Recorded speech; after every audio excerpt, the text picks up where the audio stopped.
दूसरे अध्याय के तीसरे पाद का 8वां अधिकरण है। पातनीवताधिकरण नाम है इसका।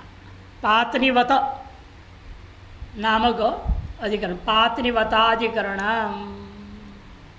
पर्यग्निकृत पातनीवत उत्सृज्यत इत्यसौ यागो गुणो वा यागः स्यात् अन्यथा व्यवधानतः प्रत्यभिज्ञातं मालम्ब्य अनुद्योत्सर्गशब्दतः गुणं पर्यग्निकृत्याख्यं वक्त्युत्तरनिवृत्तये न दुष्टा प्रसंख्यात्र चोदकात् प्राग् विधौ सति पर्यग्निकरणान्तांगरीति क्लृप्तोपकारतः। पर्यग्निकृत पातनीवत उपसृजते, ऐसे विधि वाक्य। राष्ट्रम पातनीव्रतम आलभेत, इस विधि के अंतर्गत पर्यग्निकृतम पातनीवतम उत्सृजंती, ऐसे विधि वाक्य आया। ये क्या है? ये विधि वाक्य अलग कर्म माना जाए। त्वाष्ट्र पातनीवत कर्म से ये अलग कर्म है। यदि स्पष्ट गया पर्यग्निकृतम त्वष्टा देवता को पातनीवत नामक पशु विशेष है, उस पशु याग है ये, उसके अंदर देव वाक्य आया तो पूर्व पक्षी मानते नहीं, ये भी अलग ही कर्म मान लो। यदि पर्यग्निकरण क्या होता है? पशु के एक संस्कार है। पर्यग्निकरण, उपालंबन, पर्यग्निकरण और युपनियोजन, ये पशु धर्म कहे जाते हैं। पशु याग संबंधी, पशु संबंधी धर्म है। उसको करने के बाद पर्यग्निकृत यदि है तो उस पातनीवत को उत्सर्जन करो, ये कह रहा है वाक्य। तो लगता है उसी याग का कुछ गुण विशेष का विधान हो रहा है। इन पूर्व पक्ष का धनी अलग कर्म मानना चाहिए। इत्यसौ संशय कतार यागो गुणो वा, याग मानना चाहिए, यह गुण विधि मानना चाहिए। पूर्व पक्षी यागस्य अन्यथा व्यवधानतः, याग मानना चाहिए, नहीं तो व्यवहित अन्वय करना पड़ जाएगा। पर्यग्निकृतम उत्सृजंती के साथ पातनीवत से साक्षात अन्वय जो हो रहा है, साक्षात अन्वय नहीं रहेगा, व्यवहित अन्वय करना पड़ जाएगा। प्रत्येक विज्ञातम आलभ्यम अनुद्योत्सर्ग शब्दतः गुणम पर्यग्निकृत्याख्यम वक्ति उत्तर निवृत्त, यदि नहीं है प्रतिज्ञा जो पूर्व में आलभेत कहा था उसी की ही यह अनुवाद हो रहा है। प्रतिज्ञातम आलभ्यम अनुद्य उत्सर्ग शब्दतः गुण का यह विधान किया गया। वो भी कौन सा गुण? पर्यग्निकृत्याख्यम गुणम, पर्यग्निकृत्य नामक गुण को यहाँ पर उत्सर्ग शब्द से कहा गया। क्यों ऐसे कहा गया? वक्ति उत्तर निवृत्त है, आगे अनेक और जो अंग होने वाले उनको निवृत्त करने के लिए। न दुष्ट, यदि ऐसे करोगे निवृत्ति, दूसरे का वर्जन बुद्धि करोगे तो प्रसंज्ञा विधि माननी पड़ेगी। प्रसंज्ञा विधि का मतलब क्या है? वर्जन बुद्धि जनकत्वम प्रसंज्ञात्वम। दूसरे का वर्जन करोगे तो प्रसंज्ञा विधि माननी पड़ेगी। और प्रसंज्ञा विधि में 3 दोष होता है, दृष्टार्थ त्याग, अदृष्टार्थ परिकल्पना, इसे दोष है। यहाँ पर वही कह रहे हैं कि यदि आप कहोगे परिसंख्यात्र, फिर तो न दुष्ट सीधा नहीं, फिर भी उसमें दोष नहीं है। परिसंख्या विधि में जो कहे गए तीनों दोष यहाँ पर लागू नहीं होगा। क्यों? चोदकात् प्राग विधौ सती, अतिदेश से पहले, चोदक बने अतिदेश, प्रकृतिवद विकृति कर्तव्या, इस अतिदेश को कहा जाता है। चोदकात् प्राग विधौ सती, पूर्व में हम विधि कर लेंगे तब तो पर्यग्निकरणांत अंगरीति, पर्यग्निकरण पर्यंत अंगों का अनुष्ठान करना चाहिए। इसलिए क्लृप्त कई उपकार कर रहा है, उसे उत्तरवर्ती अंगों को नहीं करना निषेध करके प्रयोजन दिख रहा है यहाँ पर। त्वाष्ट्रम पातनीवतम मालभेत इति प्रकृत्य इदम मामनातम, त्वाष्ट्रम पातनीवतम मालभेत, यह प्रकरण को आरंभ करके यह पाठ है, वाक्य आया। क्या आया? पर्यग्निकृतम पातनीवतम उत्सृजन्ति थी। पातनीवतम का विशेषण है पर्यग्निकृतम, वो उसके संस्कार का वर्णन कर रहा है। पृथक कर्म कैसे होगा? पृथक कर्म में देवता लाना पड़ेगा। वो कहेगा पातनीवत नाम का एक देवता कल्पना करो। देवता क्या है? पातनीवत नाम का देवता। ऐसी जबरदस्ती वो पूर्व पक्ष करेगा।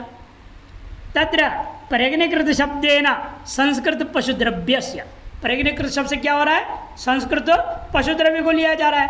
और पातनीवत शब्द है ना, पत्नीवन नामक देवता संबंध से च, पत्नीवत नामक एक देवता मानूंगा, उसे से द्रव्य देवता दोनों मिल गया तो स्वतंत्र कर्म मानना चाहिए। संस्कृत ऐश्वर्य संबंध से च प्रतीयमानत्वाद अयम याग विधि, एक स्वतंत्र याग विधि है यह। एवं सती पर्यग्निकृत पातनीवत शब्द और अव्यवहित अन्वय लभ्यते। पर्यग्निकृत और पातनीवत दोनों शब्दों का अव्यवहित अन्वय भी प्राप्त हो जाता है, व्यवधान नहीं रहेगा। और आप सिद्धांत के लिए क्या होगा? पर्यग्निकृतम उत्सृजन्ति के साथ अन्वय करना पड़ेगा। अब बीच में वहाँ पर आ गया पातनीवतम, व्यवहित अन्वय करना पड़ रहा है आपको। यहाँ तो अव्यवहित अन्वय हो रहा है, तो लागा वही है हमारे मत में। ये पूर्व पक्षी अपना दलील दे रहा है। वांछति तदा व्यवहितान्वय दुर्वारा तस्मात् वायव्यं पशुवद् याग विधि प्राप्ते ब्रह्म। ये वायव्यं पशुम माल भेद में स्वतंत्र कर्म मानते हो, ये भी स्वतंत्र कर्म मानो। तो सिद्धांत नहीं भाई, अनारभ्यति तत्वात् नास्ति वायव्ये प्रकृत प्रत्यभिज्ञा।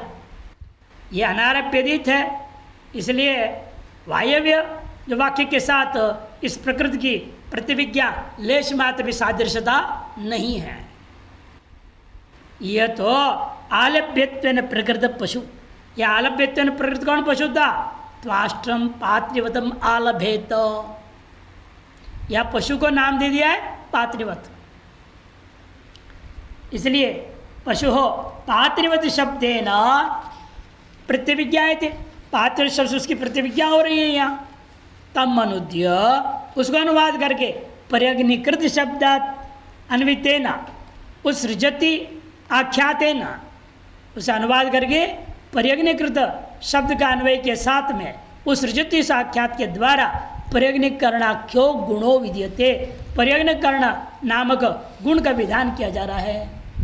न च प्रकृतिगतस्य पर्यग्निकरणस्य विकृतो चोदकेन प्राप्तत्वात् अनर्थकोऽयं विधि। अरे सकल पशु यागों के लिए प्रकृति में ही पर्यग्निकरण का विधान हो चुका है, हमने पहले बता दिया। सबसे पहले क्या होता है? उपालंब, पहला धर्म। दूसरा धर्म है पर्यग्निकरण, तीसरा धर्म है युपनियोजन। एक क्रम से प्रकृति यागों में ही विहित है, वो अतिदेश से आ ही जाएगा, अलग से विधान करना व्यर्थ हो जाएगा। ये पूर्व पक्ष आशंका करता है। प्रकृतिगत से पर्यग्निकरण से विकृतौ चोदकेन प्राप्तत्वात् अनर्थकोऽयं विधि न वाच्यम। यह विधि करने का तात्पर्य है जो अनेक धर्म है पशु धर्म, उनमें से पर्यग्निकरण तक का ही करना, आगे का नहीं करना। आगे क्या होता है? युप नियोजन होता है, युप नियोजन के बाद गर्दन काटा जाता है, संचपन होता है, वैसे गर्दन काटा जाएगा। वो सब काम नहीं करना, केवल पर्यग्रहण करना। उसे आगे का जो युप नियोजन, युप में बांधना नहीं पशु को, गर्दन काटना नहीं उसको, आगे के संस्कारों को निषेध करने के लिए यह विधान किया, पर्यग्निकरण पर्यंती करो। उपरितन अंगान अनुवृत्तेर विधि प्रयोजनत्वाद, उपरित अंगों के अनुवृत्ति, उसे आगे के जो अंग है पर्यग्निकरण के बाद अंग क्या था? युप नियोजन, संचपन इत्यादि अंगों का अनुवृत्ति न होवे, ये इसका प्रयोजन है। नैवेवन से परिसंख्या से एक ही वाक्य दो काम कर रहा है। पर्यग्निकरण पर्यंत संस्कार का विधान किया, आगे के संस्कार का निषेध कर दिया, तो परिसंख्या विधि माननी पड़ेगी। नैवेवन सती परिसंख्या साथ साच दोषत्रय दुष्ट, और परिसंख्या विधि मानोगे तीन तीन दोष सर पर चढ़ जाएंगे। दोषत्रय युक्ता कौन से? स्वार्थ त्याग, अन्यार्थ स्वीकार, प्राप्त बाधश्चित त्रयो दोषा। स्वार्थ का त्याग, वाक्य का अपना जो सीधा साधा अर्थ था उसको त्याग दिया और अन्यार्थ या था निषेधादि अर्थ, यहाँ निषेध वाक्य कोई शब्द भी नहीं था, अब निषेधार्थ ले लिया, वर्जन करने लग गया अन्य चीज़ों को, अन्यार्थ स्वीकार किया और प्राप्त का जो प्रकृति विकृत से प्रकृति आग से प्राप्त जो अंग थे उनको बाध कर दिया आपने। पर्यग्निकरण वाक्य स्वार्थो विधित्यज्यत, पर्यग्निकरण वाक्य में जो स्वार्थ विधि था उसका त्याग होगा, अन्यार्थ निषेध के स्वीकार हुआ और चोदक प्राप्तानि उपरितनांगानि बाध्यरन, अतिदेश से प्राप्त जो आगे के जो अंग थे उनका बाध भी कर दिया आपने। अति तीन दोष वाली तरह कल्पना करके क्या फायदा, इच्छित मयवाम सिद्धांत नहीं, कोई दोष नहीं है। पर्यग्निकरणोत्तर भावीनि अंगानि नानुष्ठेयानि इति एतस्याः परिसंख्यायाः अनंगीकारा, हम ऐसा अनंगी स्वीकार कर ही नहीं रहे हैं कि पर्यग्निकरण के उत्तर भावी जो अंग है उनका अनुष्ठेय वो अनुष्ठेय ही नहीं है, ये हम नहीं बोल रहे हैं, ऐसी परिसंख्या का हम स्वीकार नहीं कर रहे हैं। खत्म तरित निवृत्ति, फिर उनकी निवृत्ति कैसे करोगे आप? कहते देखो आर्थिकी इति ब्रूमा, अर्थतः सिद्ध है उनकी निवृत्ति। पर्यग्निकरण तक करो का मतलब क्या है? आगे का मत करो, हमें उसका विधान करने की जरूरत है, आगे का मत करो ऐसे विधि करने की जरूरत नहीं है, स्वतः ही निवृत्त होगा आगे का। चौदक प्रवृत्त है प्रागे वही विधि प्रवर्तित है, क्योंकि चौदक अतिदेश वाक्य का द्वारा प्रकृति के सकल अंग आने से पहले ही यह वाक्य प्रवृत्त हो जाएगा, अपना काम करेगा। चौदक प्रवृत्त है प्रागे वही विधि प्रवर्तित है, क्यों? प्रत्यक्षोपदेश शीघ्र बुद्धि जनगतया कल्प्यातिदेशाद प्रबलत्वात्, कि जिस विकृति याग में ये प्रत्यक्ष उपदेश हुआ है वह शीघ्र बुद्धि ज्ञान को उपस्थित करा देता है, अतएव और अतिदेश से आने वाला विलंबित उपस्थिति होती है, अतएव वह दुर्बल हो जाएगा, ये प्रबल होगा। कल्प जो अतिदेश है उसके अपेक्षा से यह प्रबल हो गया। तथा सती उपदिष्टैरेव अंगैर निराकांक्षा, जो उपदिष्ट अंग जो पर्यग्निकरण पर्यंत के उपदिष्ट अंगों के द्वारा आकांक्षा शांत हो गया, तो विकृति याग में चौदक से अप्रवृत्त्यैव उपरितन अंगानि न प्राप्यन्ते, विकृति में अब अतिदेश से कुछ भी आएगा ही नहीं, अतिदेश की प्रवृत्ति नहीं होगी। विकृति याग में विहित जो अंगों के द्वारा ही उसकी आकांक्षा कथम भाव आकांक्षा शांत हो गया। कथम भाव आकांक्षा को निवृत्त करने के लिए अतिदेश से लाया करते थे, इन विकृति याग में विहित जो अंग है उनके ही द्वारा जब आकांक्षा शांत हो गया, अतिदेश वाक्य के द्वारा प्रकृति से कोई अंग लाने की जरूरत ही नहीं रह जाता है। चौदक की इसलिए प्रवृत्ति नहीं होगी, इसलिए अंगों की प्राप्ति नहीं है। न चनेन न्यायेन पर्यग्निकरणात् प्राचीना नाम अपनी अप्राप्ति, इसी युक्ति को लेकर कर पर्यग्निकरण के पूर्ववर्ती जो अंग है उनको भी हम अप्राप्त कर देंगे। इति न च वाच्यम विधीयमान से पर्यग्निकरण से नूतनत्वे सति उपकारक कल्पना आपत्या, नहीं तो विधीयमान जो है पर्यग्निकरण कुछ नया चीज मानी जाएगी, फिर तो उसके उपकारक कुछ न कुछ कल्पना करना पड़ेगा। उपकार कल्पना आपत्या प्रकृतो यत् क्लृप्तोपकारम पर्यग्निकरणम तद अवस्थापन्नस्यैव अत्र विधेयत्वात्, से प्रकृति में जो जिसने उपकार कर चुका ऐसा जो पर्यग्निकरण है तद अवस्थापन को ही यहाँ पर पुनर्विधान कर दिया। उसे क्या होगा, वहाँ उपकार कैसे किया उसने प्रकृति में, पर्यग्निकरण ने उपालम के पश्चात किया था, इसलिए यहाँ भी उपालम पूर्वक पर्यग्निकरण तक होगा कार्य। प्रकृतो च प्राचीन अंगानंतरम भाविना, प्राचीन अंगों के अनंतर भावी एवं उपकार क्लृप्त इति अत्रापि, यहाँ पर भी तादृशैव विधानात्, उसी प्रकार विधान होने से पर्यग्निकरणांत अंग रीति ही सिद्ध्यति, इसे पर्यग्निकरण पर्यंत अंगों का जो है प्रवृत्ति होगी, ये बात सिद्ध हुआ। एवंच सती उत्सृजती आख्यातेन यथोक्त पर्यग्निकरण विधौ अर्थ सिद्ध, इसलिए उत्सृजति इस वाक्य के द्वारा यथोक्त जो पर्यग्निकरण है उसी के विधान करने में अर्थ तो सिद्ध हुआ। उपरितन अंगोत्सर्गो, उपरितन अंगों का उत्सर्जन होना यह धातु न अनुद्यते, धातु उसका अनुवाद मात्र हुआ है। तदेवं अत्र गुण विधि, इसलिए इस प्रकार से यहाँ संस्कार का विधान हुआ। परिणीकरण पर्यंत जो संस्कार है पशु धर्म, उन्हीं का यहाँ पर विधान हुआ है। इसे गुण विधि वाक्य मानना चाहिए, स्वतंत्र कर्म नहीं। नवमाधिकरण मारचति, नवाधिकरण आरंभ होता है अंशवदाभ्याधिकरण। इस अधिकरण का नाम है अंशु और अदाभ्य, अंशवदाभ्याधिकरणम। दो वाक्य लेंगे, एक अदाभ्य है जिस वाक्य में और एक अंशु है जिस वाक्य में। ऐसे दो वाक्य लेकर विचार करेंगे, इसलिए इसका नाम पड़ा अंशवदाभ्यधिकरणम। यददाभ्यम गृहीत्वेति गृह्णात्यंशम् इति द्वयम् तद्यागो वा गुणो यागः स्याददाभ्यांशु नामतः। ग्रहयोरेव नाम स्याद् आनन्तर्याद् विधिस्तयोः गुणोतस्तस्य वाक्येन ज्योतिष्ठोमाभिगामिता। यददाभ्यम गृहीत्वा इत्यादि वाक्य, एवमेव गृह्णाति अंशुम ये वाक्य, इन दोनों वाक्यों का द्वारा बोध्यमान वस्तु क्या है? तद यागो वा पृथक कर्म माना जाए या गुणो वा या गुण विधि माना जाए।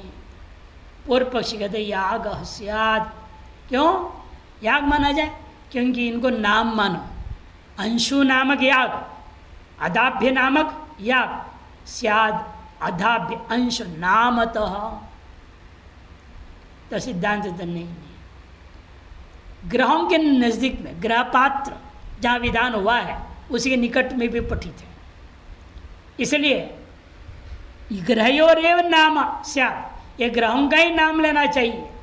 आनंतर्याद हेतु क्या दिया? तदनंतर पठित होने से। तयो विधि ही आनंतर्याद गुणो अतः, गुण मानना चाहिए। तस्य वाक्य न, उस वाक्य में सोम शब्द भी आया है, उसे ज्ञापन करता है, इसे ज्योतिष्ठम के साथ इसका संबंध है, जो स्वतंत्र कर्म नहीं है। अनारभ्य देते, अनारभ्य श्रूयते एष वै हविषा हविर्यजति यो अदाभ्यं गृहीत्वा सोमाय यजत इति परावा एतस्य आयो प्राण इति यो अंशुं गृह्णाति इति च। ग्रह पात्रों का नाम है ये। अंशु नाम ग्रह पात्र, अदाप्य नाम ग्रह पात्र, ये गृहीत्वा गृहीत्वा बोल रहे हैं ना। ये श वही हविषा हविर्यजति, वही व्यक्ति वास्तव में हविष के द्वारा हविष के यजन कर रहा है, जो अदाभ्यं गृहीत्वा, जो अदाभ्य ग्रह पात्र ग्रहण करके सोमाय जते, सोम के लिए याग करता है। परावा एतस्माद् एतस्य, परा आयु, इस व्यक्ति का पूरा आयु होगा, प्राण भी पूर्ण काल पर्यंत रहेगा। येति यो अंशुं गृह्णाति, जो अंशु नाम ग्रह पात्र ग्रहण करके तदनंतर सोम याग करता है। इति च, ये दो वाक्य यहाँ विषय वाक्य। तत्र अदाप्य शब्दस्य ज्योतिरादिवद अपूर्णामत्वात् तन्नामको यागो यजते इति आख्यातेन विधीयते। पूर्व पक्षी कहते हैं यजति इस आख्यात के द्वारा स्वतंत्र कर्म का विधान कर रहे हैं, अदाभ्य नामक कर्मों। अदाभ्य शब्द जो है ज्योतिरादि शब्दों के समान अपूर्ण नाम कथन कर रहा है। तन नामक याग का यजति इस आख्यात के द्वारा विधान किया गया। एवं अंशुमित्यत्र यजति तेर अश्रवणे अपि, इस वाक्य में यजति शब्द तो आया नहीं है, गृह्णाति है केवल। अश्रवणे अपि नाम विशेष बलाद एव अपूर्व याग विधि, नाम विशेष का विधान करने के बल से ही उसका अपूर्व याग मान लूँगा। न चातर देवतयोर अभाव, यदि कहें आप द्रव्य देवता है नहीं, कहते ग्रहण लिंगेन, ग्रहण जो कहा है गृहीत्वा गृह्णाति, ये जो ग्रहण लिंगेन ज्योतिष्ठोम विकृतित्वा अवगतो, ज्योतिष्ठोम का ही विकृति ऐसा मालूम हो रहा है। तदीय विध्यंतातिदेशेन, तदीय विध्यंत का अतिदेश के द्वारा तत्सिद्ध है, वहीं का द्रव्य देवता यहाँ भी लागू हो जाएगा। इति प्राप्ते ब्रूमः भवतु अदाप्य शब्दयोर नामत्व। हम भी मानते अदाप्य और अंशो ये दोनों ही शब्द नाम है। इन किसका नाम है? स्वतंत्र कर्म का नाम नहीं मानता, किंतु गृहपात्र का नाम मानता। भवतो ते च नामनी ग्रहयोरेव अस्याता, ये दोनों के दोनों नाम जो है गृहपात्र का ही मान लो, न तो याग हो, याग का मत मानो। गृहीत्वेति क्या प्रमाण है इसमें? तो गृहीत्वा गृहपात्र को ग्रहण करेगा। गृहीत्वेति गृह्णाति च ये शब्द से अनंतर में पाठ, इस शब्द को अनंतर ही पाठ किया गया है, अव्यवहित पाठ किया गया है। यजिस्तु और यजित व्यवहित में सोमा यजते आगे में आ रहा है, वो तो व्यवहित पाठ है। तादृशोपि यजिर अंशुवाक्य नास्ति, और यजति तो अंशुवाक्य में है भी नहीं। तस्मात् ग्रहयोरेव अत्र विधि, ग्रहों का ही यहाँ पर नाम लेकर के विधान किया गया है। ग्रहणंच, और ग्रहण भी कहाँ होता है? ज्योतिष्ठोमगतस्य सोमरसस्य संस्कार रूपो गण, ज्योतिष्ठोमगत सोमरस का यह संस्कार रूपी गुण का ही विधिमान, संस्कार के क्रम निर्णय कर दिया। 16 पात्र है, पहले इसको लो फिर इसको लो, नाम ले लेकर के का क्रम निर्णय देते हुए गुण विधि समझिएगा। ऐन्द्रवायवादी ग्रहण समानत्वात्, ऐन्द्रवादी ग्रह पात्रों ग्रहण करने के समान यह भी है। यद्यपि न प्रकृतो ज्योतिष्ठोमा, यदि भी यहाँ ज्योतिष्ठोम प्रकृत नहीं है, आप का अनारभ्य पठित ही है, कोई प्रकरण का आरंभ करके पठित नहीं है। तथापि तत्संबंधी ग्रहण द्वारा, तत्संबंधी जो ग्रहपात्र है तद्वारा वाक्यात ज्योतिष्ठोम गामित्व, तदवाक्य से ज्योतिष्ठोम को ही संबंधी है, तदगामी है, ये तद और जाएगा, ये भी अंग उसी का है, ऐसा मालूम होता है। अतएव सोमाय अदाभ्यम गृहीत्वा इति निर्दिश्यते, सोमाय ऐसे निर्देश भी तो किया है। अथवा तैत्तिरीयाणाम षष्ठकांडे षष्ठ प्रपाठ के प्राकरणिकम विनियोजवाक्यम द्रष्टव्य, तैत्तिरीय शाखा के छठे कांड के छठे प्रपाठक में प्रकरणतः इनमें विनियोग वाक्य जो है वह स्पष्ट व कथन है, वो देख लें, ग्रहण करना चाहिए। तस्मात् ज्योतिष्ठों में गुण विधि, ज्योतिष्ठों कर्म में ये गुण विधि है, स्वतंत्र कर्म नहीं। दशमाधिकरणम आरचयति चयनाधिकरणम इत्यर्थ, इसका नाम है चयनाधिकरणम। अग्निम चुनोते इत्यत्र यागो वा संस्कृतिर्यजिः लिंगेन यागनामत्वात् यजिना चनुवादतः रूढ्या द्रव्यसनामैतद् वन्नेराधानवच्चितिः संस्कृति संस्कृते वन्नौ अग्निष्टोमो विधीयते। अग्निम चिनुता ये वाक्य, इस वाक्य में को क्या माना जाए? याग विशेष माना जाए या संस्कार माना जाए? पूर्व पक्ष कहते हैं यजी यानी याग मान लीजिएगा। कैसे याग मानूंगा?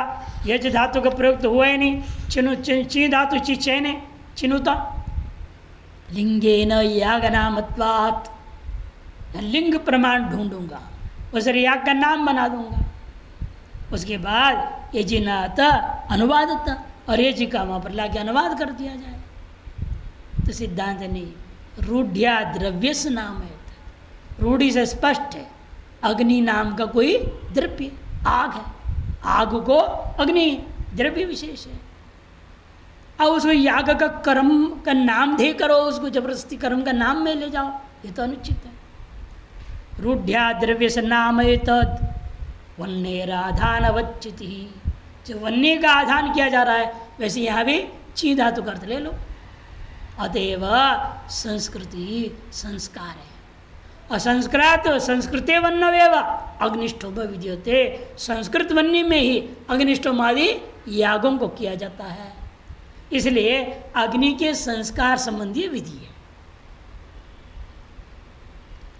एवं विद्वान अग्नि चुनुता इत्यं श्रूयते, जो कोई विद्वान इस प्रकार से अग्नि का चयन करता है इत्यादि विधि वाक्याया। अथा तो अग्निम अग्निष्टोमेन अनुयजति तम उक्थ्येन तम षोडशेन तम अतिरात्रेण इत्यादि। फिर इसके बाद अथा तो अग्निम अग्निष्टोमेन अनुयजति, उसी अग्नि को अग्निष्टोम याग के द्वारा इसका अनुयजन कर देगा। उक्ति के द्वारा करेगा, षोडशी के द्वारा करेगा, अधिरात्र के द्वारा करेगा, ऐसे विधान किया गया। अत्र अग्नि शब्द यागवाची। पूर्व पक्ष कहता है यहाँ पर जो अग्नि शब्द आया वह यागवाची माननी चाहिए। स्तोत्र शस्त्रादि क्रतुलिंग से श्रूयमाणत्वात्, कि वह स्तोत्र शस्त्र आदि याग के मानने के लिए आवश्यकभूता जो लिंग है वह उसके निकट में श्रूयमाण है। तच्च लिंगमेव श्रूयते है। अग्ने स्तोत्रम अग्ने शस्त्रम इति, देखो अग्नि नामक स्तोत्र, अग्नि नामक शस्त्र, ये सब लिंग है, इसलिए कर्म के नामधेय मानना चाहिए। षड उपसदो अग्नेश्चित्यस्य भवन्ति च, अग्नेश चित्यस्य षड उपसदो भवन्ति। चित्त अग्नि के 6 उपसद इष्टियाँ होती हैं। यदि याग नहीं होगा इसमें इष्टि कैसे अंग बनेगा? इसलिए अग्नि याग है, याग होने इसके अंग रूपेण इष्टियाँ किए जाएंगे।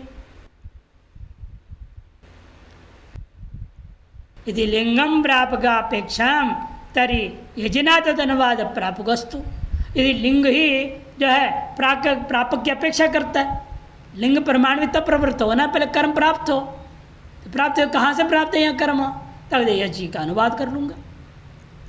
तर यजिना तद अनुवाद प्रापकस्तु, यजी के द्वारा जो अनुवाद किया जाए वो इस प्रापक हो जाएगा। अग्निम अग्निष्टोमेन अनुयजति, आगे कहा है ना, उसके द्वारा याग को जोड़ लूँगा। अनुयजति इति अग्निम अग्निष्टोमेन अनुयजति इति एतस्मिन् वाक्ये अग्निम यजति इति यजि सामानाधिकरण्यात् उपांश यजति इति वद याग नामत्वम। उपांश याग आदियों में जैसा आपने माना वैसे यहाँ भी याग का नामधेय मानना चाहिए, ये पूर्व पक्ष ने कहा। अथोच्चेत, जवाब सिद्धांत कहता है अनुशब्दस्य अग्निशब्दे अन्वयात्। वहाँ जो अनुयजति आया है ना, अनुयजति, और यजति का नहीं है अनु संबंध, यजति के साथ अनु का संबंध नहीं। तो अनु का संबंध किसके साथ है? अग्नि के साथ। अग्नि मनु मैंने अग्नि का संस्कार करके पैदा करने के पश्चात अग्निष्टोम याग करो, यह अर्थ करना है।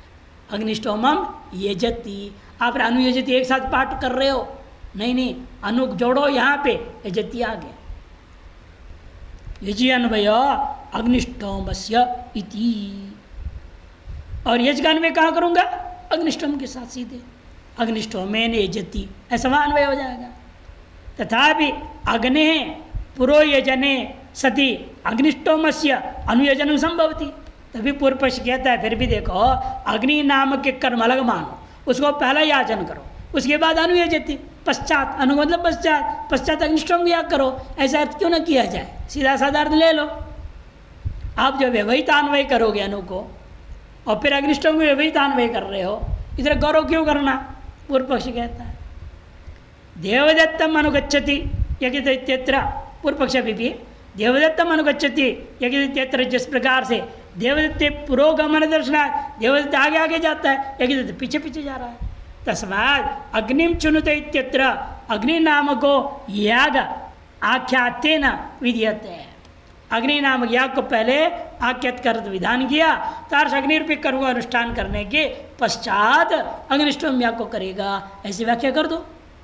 चिनोतिस्तु इष्ट का भीर अग्निम चिनुते इति वाक्य प्राप्त चैनस्य सोमयाग विकृतित्व प्राप्तस्य गृह समुदायस्य इव अनुवाद इति प्राप्ते ब्रूमः।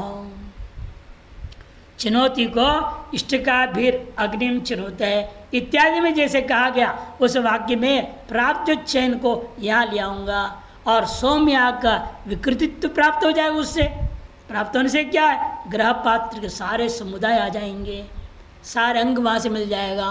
अतः अग्नि नाम का ये स्वतंत्र कर्म माने में हमें देवता मिल गया, द्रव्य मिल गया, सारे अंग मिल गए, स्वतंत्र कर्म मानिएगा। यदि प्राप्त ब्रह्म अग्नि शब्द रूढ़्या वन्य द्रव्यम आचष्टे। अग्नि शब्द जो है रूढ़ी से वन्य द्रव्य का कथन करता है। रूढ़िश्च क्लृप्ततया लिंगादि कल्प्याद यागवाचित्वाद बलियसी इति न यागनामत्वाम। और रूढ़ी जो है सिद्ध है, अतएव उसकी अपेक्षा से लिंगादि कल्प जो पदार्थ है, यागादि वाचित्व जो कल्पना कर रहे हो उसकी अपेक्षा से रूढ़ी बलवान है।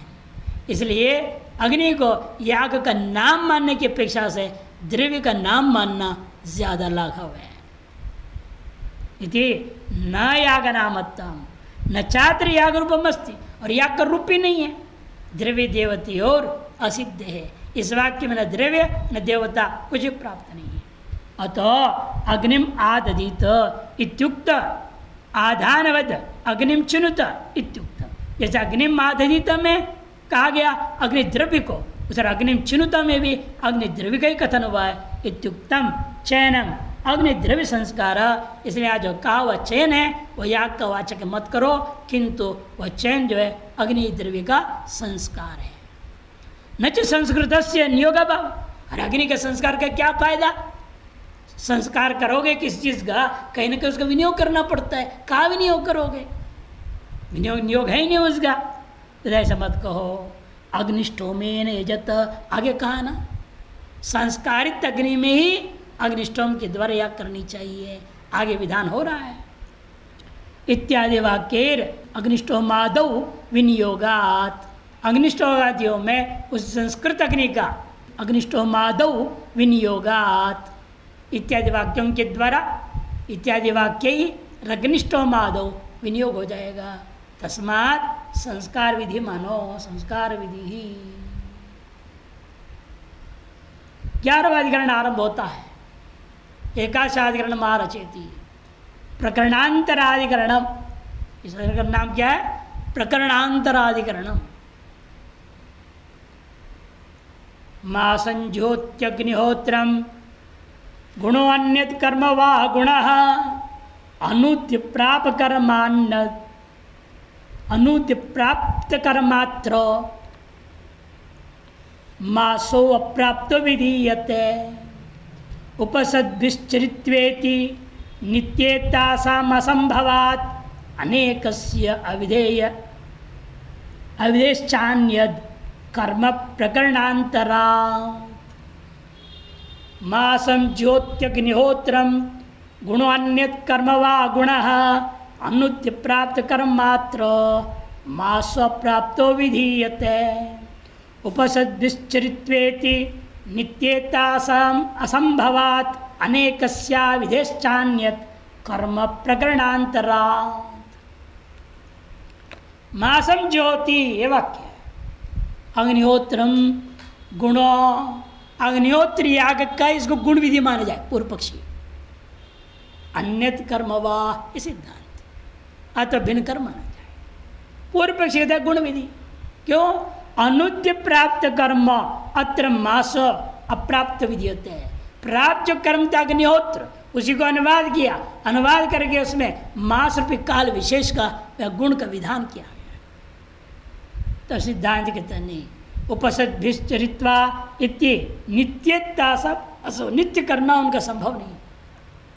इसलिए और अनेक वस्तु एक विधि वाक्य से विधान नहीं हो सकता। अनेकस्य विधेश्च, इसलिए स्वतंत्र अलग कर्म मान। अन्यत कर्म प्रकरणांतरात, ये भिन्न प्रकरण है। वो अग्निहोत्र प्रकरण समाप्त हो गया, ये अलग प्रकरण है। अतः अग्निहोत्र शब्द आने मात्र से आप उसके साथ जोड़ना उचित नहीं है। कुंडपायनाम मयने श्रुते, कुंडपायों के एक ये प्रकरण में ये बात सुनने को मिलता है। मासम अग्निहोत्रम ज्योति, मासम अग्निहोत्रम ज्योति वाक्य है। मासम दशपूर्णमासाभ्याम में जेत, एक और वाक्य है। मासम दशपूर्णमासाभ्याम में जेत इति। अत्र प्राप्तम नित्य अग्निहोत्रम अनुद्य मास लक्षण गुणों अप्राप्तत्वाद विद्यते इति चेत। यह प्राप्त जो नित्य अग्निहोत्र है, यह प्राप्त जो है नित्य जो षड्मास है, उनमें मास रूपी गुण का मात्र का अप्राप्त अंश का विधान किया गया। यदि चेत मैवाम, ऐसा मत कहो। किम मासेव विधीयते उत उपसद्भिश्चरित्वा इत्युक्ता उपसदो अपि। मास मात्र गुण का विधान किया जा रहा है, और अन्य भी इसके बाद में जो कहे उपसद्भिश्चरित्वा, उपसद दृष्टियों का करने के लिए कहा, वो भी अन्वय करोगे। नाद्य उपसदामपि नित्य अग्निहोत्र प्राप्त रहिता नाम तन्मते विधातव्यत्वा, कि जो उपसदिष्टियाँ हैं नित्य अग्निहोत्र में प्राप्ति नहीं था उनका, अप्राप्त है, अप्राप्त से उनकी विधि माननी पड़ेगी। अतएव केवल यहाँ मास मात्र विधान नहीं कर सकते। फिर दोनों का विरुद्ध न द्वितीय, प्राप्त कर्म में अनेक गुण विधाओ वाक्य भेदापत्य है। प्राप्त कर्म में अनेक गुणों को अब एक वाक्य से विधान नहीं कर सकते। वाक्य भेद दोष आ जाएगा, वाक्य भेद आपत्ति है। ननो महाभूतरी गुण विधि, फिर गुण विधि नहीं है। कर्मांतरत्व किम प्रमाण, फिर कर्मांतर मानने में क्या प्रमाण है आपके पास। इति चेत प्रकरणांतरम इति ब्रह्मा, प्रकरण भेद हो गया है। प्रकरण भेद होने से कर्म भेद मानना पड़ेगा। अगला है तो आगे प्रकरण भेदात कर्म भेदात, ये शुरू हुआ। अब तक क्या था, पहले सबसे पहले आया था शब्द भेदात, फिर अभ्यासात, फिर आया था संख्या, फिर आया संज्ञा। संज्ञा का इतना विस्तार चला। संज्ञा भेदात कर्म भेद मानना, कहाँ मानना कहाँ नहीं मानना। बार बार पूर्व पक्ष कहता है संज्ञा से भिन्न कर्म मानो, वह इन्होंने गुण विधि निर्णय ले लिया, कहीं संस्कार विधि ले लिया। इस प्रकार से कहाँ नहीं व्यवस्था दे दिया। अब प्रकरण भेदात पुनः संज्ञा मैंने कर्म भेद की सिद्धि कर रहे हैं। प्रकरण भेदात कर्म भेद की सिद्धि हेतु दे, इसलिए प्रकरणांतरत्वात् इति ब्रूमा। नहीं ये तन नित्याग्निहोत्र से प्रकरण, ये जो वाक्य आए हैं कुल जो है कुंड पाइयों के अयन प्रकरण में, वह अग्निहोत्र प्रकरणस्थ नहीं है। नहीं है तत् नित्य अग्निहोत्र से प्रकरण असन्निहितत्वात्, कहीं आसपास में भी नहीं है। अयनंत वेतत् प्रकरण, इसका प्रकरण क्या है, कुंड पाइयों का अयन, अयन ही यहाँ प्रकरण है। अच्छा भिन्न प्रकरण हो गया तो कर्म भेद मानना ही पड़ेगा। अयनम आरभ्य अधितत्वा, कि अयन को आरंभ करके ही यह पाठ है। यह अनारभ्य अधित नहीं है कि जहाँ तहाँ संबंध जोड़ दो। अयन रूपी कर्म का आरंभ करके ही पठित है ये। का तरी नित्याग्निहोत्रे गुण विधि शंका इति चेत, इसीलिए नित्याग्निहोत्र गुण विधि की आशंका कैसे हो सकता है। प्रकरणस्य असमर्पकत्वेपि अग्निहोत्र शब्देन एतत् समर्पणादेशा शंका भवति। यदि वेदांत सिद्धांत एक देश ने पूछा, आपने शंका किस आधार पर उठा दिया, प्रकरण से कोई लेन देन ही नहीं, दूरस्थ है।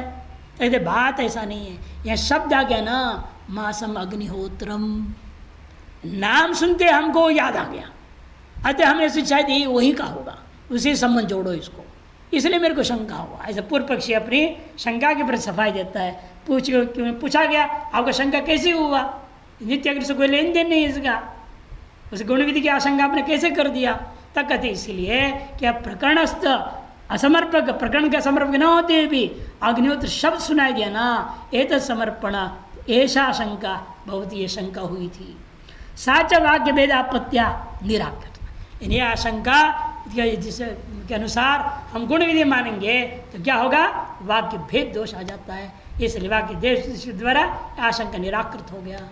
तथा सती स्वतः सिद्धम प्रकरण भेदम निराकृत्य प्रकरण ऐक्य आपादनेन गुण विधापयितुम प्रकृतस्य अग्निहोत्र शब्दस्य शक्तौ निरुद्धायां तदवस्थ प्रकरण भेदो नित्य अग्निहोत्राद इदं कर्म भिन्नति। इसलिए स्वतः सिद्ध प्रकरण भेद को निराकरण करके आप जबरदस्ती प्रकरण ऐक्य संपादन करोगे, पहले दूरस्थ प्रकरण के साथ इस वाक्य का वाक्य के वाक्य तक जोड़ोगे, फिर उसे गुण का विधान करोगे, ऐसे प्रवृत्त अग्निहोत्र शब्द का शक्ति निरुद्ध हो जाता है। तदवस्था प्रकरण भेदो, इसे प्रकरण भेद पुनः तदवस्थ हो गया, बलवान होकर के नित्य अग्निहोत्राद इदम कर्म भिन्नति, इसका उनको भिन्न सिद्ध कर देता है। अग्निहोत्र शब्द धर्मादिदेशार्थम प्रति सप्तमे वक्ष्यते। और फिर अग्निहोत्र शब्द क्यों आया यहाँ, दशप्रणा शब्द क्यों आया यहाँ पर? यदि स्वतंत्र पृथक कर्म है तो वो केवल अतिदेश करने के लिए, संकेत करने के लिए आया। किस आधार पर हम अंगों का अतिदेश करेंगे? अंगातिदेश करने के लिए इनके नाम ले लिया गया है, जिसके बारे में हम 7वें अध्याय में तय करने वाले हैं। ननु उपसन्मासाभ्याम विशिष्टम इदं कर्म विधीयते। फिर भी पूर्व पक्षी कहता है फिर उपसद दृष्टियाँ और मास रूपी काल इन दोनों से विशिष्ट एक स्वतंत्र कर्म विधान करोगे तो वाजन न्याय न गुण भेदात कर्म भेद। वाजन न्याय से गुण भेद से कर्म भेद मानो, प्रकरण भेद से कर्म भेद क्यों मान रहे हो आप? न प्रकरण भेदात चेत न वैषम्यात। वहां पर क्या है? उपादेयतया विधेय गुण वाजिनम। वहाँ उपादेय था, विधेयभूता जो वाजिन है उपादेय था। और ये काल क्या है? अनुपादेय। अनुपादेय कौन से होते हैं?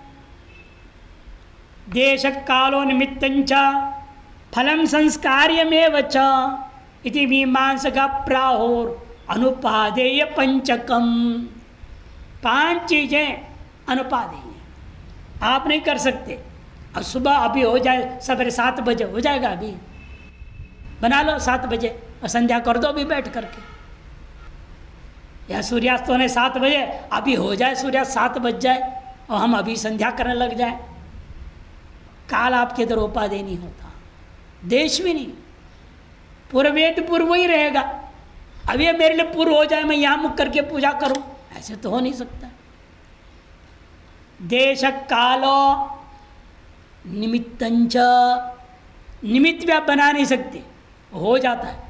अब ग्रहण आज हो जाए है कि आप चाहते सूतक में हम थोड़ा उपवास आदि रखें, चल आज ग्रहण हो जाए, हो जाएगा ग्रहण। वो निमित्त है, वो ग्रहों की अपनी गति है, उसके साथ जब होना होगा तब होगा। हम उसके अधीन है, हमारे अधीन वो निमित्त नहीं है, इसलिए कहते हैं निमित्त। और चौथा फल, फल भी हमारे तरफ उपादेय नहीं है, हम ग्रहण नहीं कर सकते। कर्म करेंगे तो हमको मिलेगा, नहीं तो नहीं मिलेगा। संस्कार्य में बचाओ, जो संस्कार्य है वह भी हमारी तरफ उपादेय नहीं है। आगे आएगा सविस्तार रूपेण प्रत्येक दृष्टांत यदि मीमांसका प्राहुर अनुपादेय पंचकम। ऐसे मीमांसक लोग कहते हैं ये अनुपादेय पंचक है। मासस्तु अनुपादेय इति एकम वैषम्यम। इसे मास जो है अनुपादेय है, ये एक विषमता हो गई दृष्टांत में। द्रव्यत्व रूपांतर्गतम वाचनम, और द्रव्य होने के नाते में, द्रव्य होने के नाते याग के अंतर्गत, राग के रूप के अंतर्गत हो गया वाजन द्रव्य। मासो न तथा, मास जो है याग के स्वरूप द्रव्य देवता के अंतर्गत घुसा नहीं सकते आप। यह दूसरा वैषम्य, अपरम वैषम्यम। परमार्थतस्तो अत्र प्रथम तर प्रतीतेन प्रकरण भेदेन सिद्धम कर भेदम गुण भेद उपोद्बलेति। इसलिए वास्तव में ये कह सकता हूँ सर्वप्रथम जो प्रतीत प्रकरण भेद से, जो रूपी लिंग से हमने कर्म भेद मान लिया, उसी में गुण भेद बले और पुष्टिकरण कर देगा उसका। तथा प्रकरणांतर में अत्र भेदे, तो प्रकरण भेद यहाँ पर कर्म भेद के प्रति कारण माना जाएगा।